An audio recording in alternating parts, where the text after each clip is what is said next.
When you look at all those countries, the international ranking of Malaysia is steady, in fact, gradually improving. And so we're quite pleased with that. OECD, in their own assessment, they believe that Malaysia will be able to get to high-income economy by the year 2020. Their forecast suggests that China will get there in the year 2028, Thailand 2031, Indonesia 2042, Philippines 2051, Vietnam 2058, and then India 59. So this is not my slide, because the criticism was about our ranking dropping. So as I showed you the data, the international ranking for Malaysia has risen over the last few years.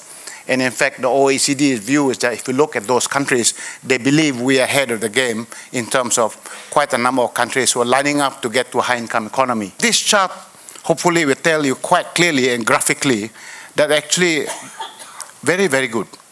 Before the economic transformation program, from 2006 all the way up to 2010, our CAGR growth was for investment was 5.5. Since 2010 onwards up to now, it is more than double the growth, 13.6% growth. That's very, very robust growth. So you can see how much of that is private and public. The bulk of it really is now private investment. The annualized numbers for this year alone, by the way, that's a record every year.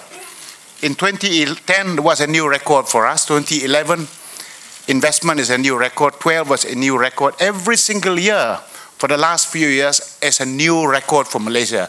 So to the critics that say that people have lost confidence in investing in this country, the data is completely telling otherwise. This shows the diversity of the Malaysian economy.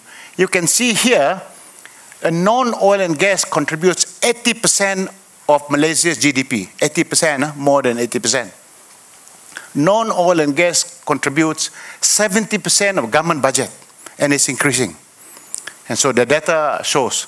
So the recent removal of fuel subsidy creates a lot of space for us to maneuver as well in terms of fiscal space. Malaysia is unlikely to achieve high-income status by 2020 because of the strengthening of the US dollar. And because of that, the threshold to get into the club is higher for us, and therefore we will not get there.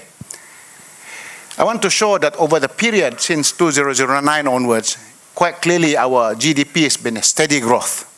So we've been keeping it very steady on a steady keel, 4.5% to 5.5%, very good growth. So I think there's a lot of stories around what will happen between now and the year 2020. My view is that we have to recognize that there are challenges ahead. We take stock of those things. Good policies need to be pursued. We need to continue being not discouraged by it, focusing on what we set out to do. And I'm very convinced that if we continue to do that, we will get to Vision 2020 by the year 2020.